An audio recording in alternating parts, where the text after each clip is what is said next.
Breaking news! Town 4 has been struck even further with what the locals call the Phaze phenomenon. The latest casualty being one Celesta Aaron of planet... Damn Town 4 reception. It's not Erwin, but it's close enough. That's the joke. But anyway, welcome back to the Metroid Prime, everybody. And as he was trying to joke about it as an old 20s news announcer, unfortunately Celie won't be able to join us for these last couple of parts. Get off on me! Yeah, she got sick. She got stricken with the Phase phenomenon. Oh, jeez. Otherwise known as the flu. So duly noted, do not hit these things with a wave beam or a plasma beam because they will just suck that energy right up and they will grow massive. Mm-hmm. These Metroid hunters don't fuck around, but that's why you gotta actually play smartly with your beams. Which again, I like that even in this massive first-person shooter thing, they still keep some of the bits that will always remain the same for Samus. Oh yeah. Especially again, it's these just still kind of funny to me that of all the Metroid games out there that actually try to give you like a difference in the beams as opposed to having them all stacked, like it's the Prime games that do that. Mm-hmm. Not talking to that kind of bomb, eh? What kind of bomb do you need? Oh, I know the kind of bomb you need. A good old power bomb should do the trick. Now, it's this odd thing of, you'd think a power bomb could just destroy anything. Ow, ow, ow, ow. Oh, Don't get yourself stricken with that sickness. Crap, I need this. Okay, wait for it. Anytime now. Okay, fine, we'll just go this way. I thought there was a secret back there. Whoops. Well. May as well bum rush it while you still have all those energy down bars. There. I need to go down there, but I'm not going to survive that much Phase-On. And the game developers did a smart thing of, they knew you would try to go in there with a lot of Phase-On, so they put a lot of blockades that you have to get around. So, let's take out some more Metroids. Ow. And watch out for the Phase-On pools around the place. Those are my Metroids. Also, I love the idea of, this ice beam is so powerful, it immediately eradicates any thermal signature in a second. Oh yeah, that shit's potent. Easy does it. And I don't know if we're gonna get around to it eventually. You nice. Woo. I don't know if we've ever gone around to it, but what do you think? How do you think this plays compares to how Metroid Prime 3 plays? I'm honestly not the best person to ask that because I haven't played. I don't remember. Last time I played Metroid Prime 3 was probably a good, decade ago. John? Well, I haven't played Metroid Prime 3 in a while either, but I do remember a lot of the controls and, this game and Metroid Prime 3 are, I'm pretty sure in terms of the trilogy, I've only played Prime 1 with strictly a GameCube controller because I have the GameCube version, but I'm pretty sure that the other game but basically it looks like this game and 3 pretty much function exactly the same. Okay, because finally a safe state.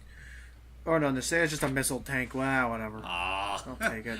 You've been blue tanked. I've been gnomed. Anyway, so the because I remember, I think I heard somewhere, I forget which conversation I heard it in. I want to say I heard it in one of Vinesauce's streams where he was talking about how out of all the consoles back in the day that, because many people will say, oh gosh, first-person shooters, you gotta play it on PC because you need that precision of mouse controls kind of thing. Yeah. And he was saying that he thinks that the best console to ever come close to that, at least the first console to really come close to nailing it was the Wii, with having this motion sensor thing add that kind of precision. It literally was the closest thing to the precision that a mouse could give you. Mm-hmm. Now there's other things like Splatoon and other games are now starting to include gyro controls, which can also include precision. Do they do any of that? Do they do that with the more common tripe nowadays, like Call of Duty? I've been told that some of these new shooters do have some gyro controls, because the PlayStation 4, I don't know about the Xbox, but I know the PlayStation 4 has gyro controls built into the controller. Oh yeah, the 6-axis. 6-axis. Mm-hmm. And some people are theorizing that the Doom console port will have gyro controls because id Software has outright stated, no, yeah, they're already designing some of the engine with the Nintendo Switch in mind. Wait. You mean Doom Eternal? Yeah. Well, I mean, that Sorry, makes sense. Doom 2 is in Doom Reboot. Well, yeah. I was about to say, you just said Doom specifically, because, wait, that's already a thing on the Switch. Yeah, sorry. So the new What's Doom game... funny enough, though, they actually didn't add they didn't add the gyroscope into that game till a future patch. So I feel like... I think that they should be an option. I think gyro controls should be an option and should be kept as that. For the sake of shooters, especially, because... Especially after playing the 3DS remix of the Zelda N64 games, Ocarina of Time, Ocarina of Time and Majora's Mask, it's like this beats the living shit out of what we had prior, and it's like this should just be in every game that has the feature, because it's just that kind of precision is so sexy. I think Twilight Princess HD has gyro controls. It does. For the Amy. Yeah. At least from what little I remember of that version, yeah. And of course, there's also the Wii version, which, I mean, say what you will about the wiggle waggle with your sword, and how bloody pointless that was. I mean, it did do a good job with the. It did do a good job with the bow aiming and all that. There's a reason why crossbow training exists. Anyway, yep. What are your thoughts on all this gyro nonsense? And now I'm not talking about the duck. Technically, he's a goose. I was thinking goose. Wait, I thought gyro was a chicken. He might be either or. I don't know. He sounds like a chicken. Anyway, go ahead. Get a load of this thing. That's a problem.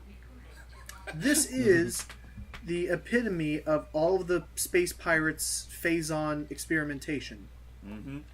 If Metroid Prime, the horrible monstrosity, was them not being able to control crap, this is them actually being able to take Phase-on and actually control it. So behold, the Omega Pirate. This is an elite pirate on steroids. It can change its freaking physical makeup, and it's pretty close. It's the closest thing we got to a pretty good tertiary. Okay, there's secondary, primary. How do you pronounce it? Tertiary, yeah. Tertiary boss. And may I remind the audience, in a future Prime game, Federation Force, all the common mooks of the game are literally the size of this thing. Now, do they explain it away as being because of Phase-on? I forget if Phase-on was the reasoning or not. I think that technically Federation Force takes place after Prime 3, so I think the Phase-on thread's already gone. That is true. Okay. Ow. I'm not sure what the reasoning was behind it, but I mean, thank you, that's just the reason why. That's just the reason why all the regular space pirates are around the same size as your fucking mechs. Yeah. Well, yeah. That's the whole idea. Is that that's the thing, is that what you're piloting in that game are not actually people. You're piloting mechs. Right. Man, imagine Master Blaster Zero was a first-person shooter. Oh dear, that would have been pretty interesting. Anyway, so terribly sorry about that. What was the conversation you were having earlier with Hype? Yeah. Hype. What are your thoughts on gyro controls? I don't really have any particular love or hate towards them. To me, they just kind of exist. Mm-hmm. Oh, jeez. Do you think there's any games out there that you think would benefit from them more than others? There are some that I think are pretty fun with them, like the Zelda remakes and newer games, like James mentioned. I think those use the gyro pretty well.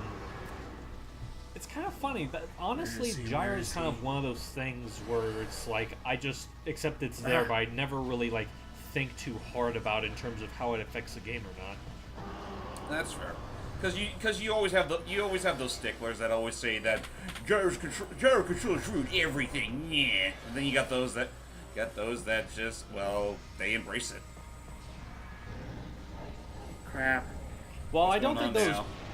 No, I was just saying crap. I messed up. So, real quick, because this boss is gonna take a little while. The strategy is break off its Phase-on encrusted shields on all of its limbs. Then it'll start going into, I believe, only X-ray mode. I think thermal visor isn't until the final boss of the game. It'll go into X-ray mode, and then you have to just follow it around near these Phase-on pools and shoot at its core before it can regrow the Phase-on shields back, and then just rinse and repeat. Gotcha. Mm-hmm. Anyway, go ahead, Hype. All I was gonna say was that It's funny that James makes that comparison about the old crotchety men complaining about the gyroscope. Honestly, I don't think it's limited to just the gyroscope. They tend to be like that with any form of motion control, and I guess nowadays it's not as big an issue because it's not quite as prevalent as it was in like the Wii and Wii U era. But there's still all those people. You're still gonna find those people that like just hiss at the idea of having anything even remotely resembling like motion play in any kind of game. Regardless of whether it enhances or detracts from the game. I would honestly say it's not just that either. It's like we all know the whole thing about the Nintendo Switch's Joy-Cons and the fact that in some ways they're also meant to be like their own control scheme. Like those kinds of people that occasionally like to play them sideways. And you still got the old codgers still bitching about how that's a stupid idea. It's just if it's not a Pro controller, it ain't worth jacking shit. Or even better, if it's not a GameCube controller, it's not worth jacking shit. Eat that. Oh, assuming you have the GameCube adapter anyway. Where is he? Well, those same old codgers are probably going to pay top dollar for him anyway. And so close. Hey, that's super. Yeah, super missiles are the way to go on that thing. Okay, that's fair. Well, you got one more hit to lay on him, but what the hell's he doing now? Oh, there you go. Shoot! Or, no, he got the shield. He got the shield back. Okay, one more and he's dead. And even worse, they had to bring in the cavalry. Yeah, then the number of cavalry who come in, it increases every time you do more damage to them. I'm sorry, just the whole image of them just moving around like that while they're still on fire from your face. I'm on fucking fire! Why didn't we make... Oh, that was a cool little karate chop he did. Okay, I need some help.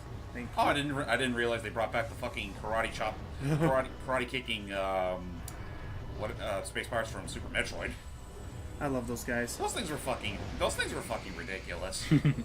And if you don't know what you're doing, they could be pretty much another wall you have to go through right next to Ridley. Weren't they in Zero Mission? I don't believe they were.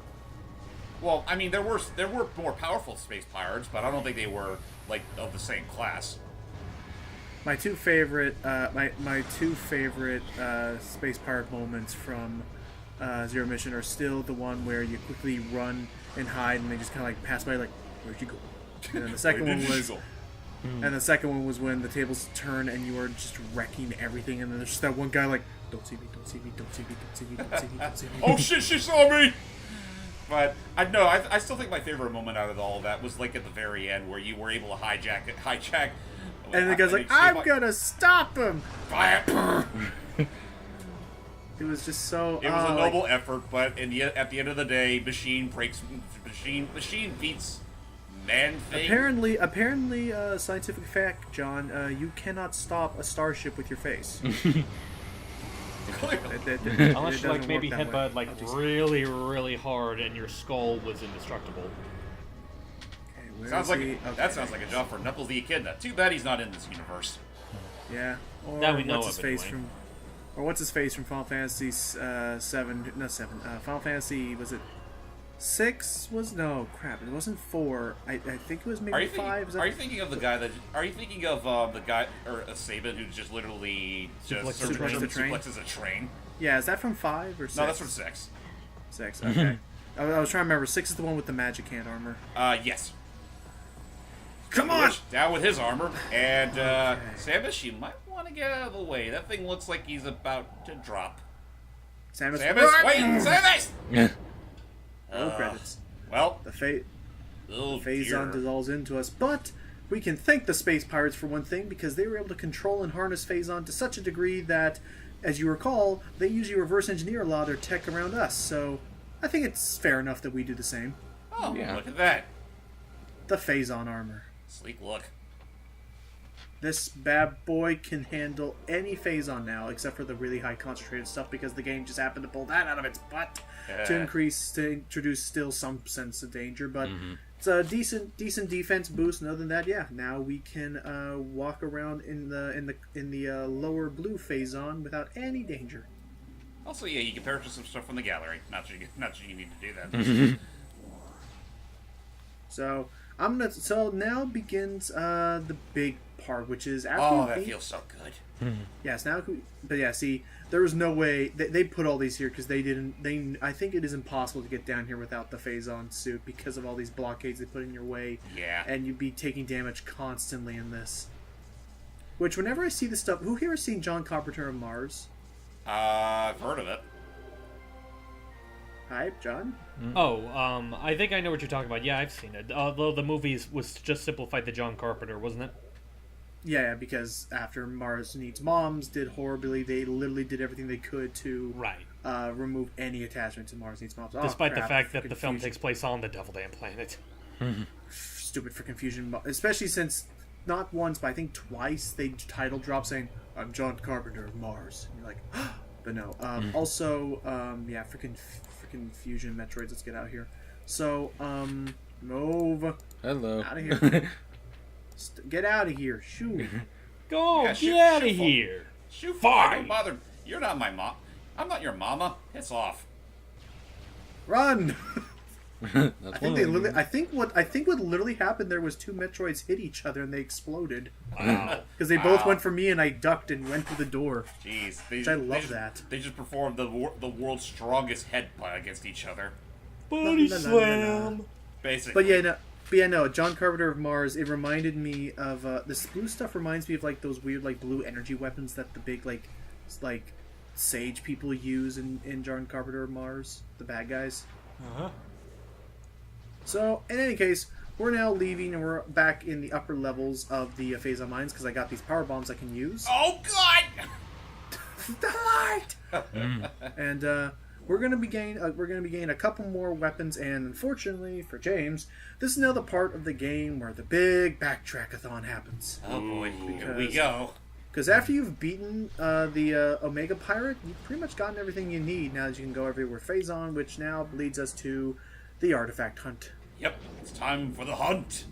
But first off, here is I think this is our last one because I don't think I think I already got the ice cracker underneath the tunnel. Yeah, this is our last charge missile power up flamethrower, which it is what it sounds like. It's a flamethrower, which I mean sounds awesome until you realize that it wastes a lot of missile power. Yeah. Oh jeez. Oh, we're dealing with another one of these things. Yeah, I had to wake this guy up with a power bomb because this is probably the most basest prototype of an elite pirate. It didn't work, and now we have to fight this abomination to get ourselves another artifact. Honestly, it doesn't look that much more of an abomination than the last one. They just don't have it in pretty armor, so you Yeah. have to see all its gross So ignorance. that's why you don't see the health bar. God, if you think this is gross, wait until Prime 2. I'm sorry, what was that? Dark Samus supposed to be sexy? What? Moving on. I'm sure a lot of people felt the sensation in their pants when they saw the special ending to this game, which literally just has that creepy ass eyeball. Yeah. We'll get to that in a bit. Yeah, sorry for spoiler by the way. But then again, I yeah, know, I spoiler have for to a add near that in 20-year-old game. I have to add that in later. So anyway, yeah, I still have 1, 2, 3, 4, 5. I still have 6 more freaking of these things to find all over the place. So you're basically halfway there. And unfortunately, there is no fast travel.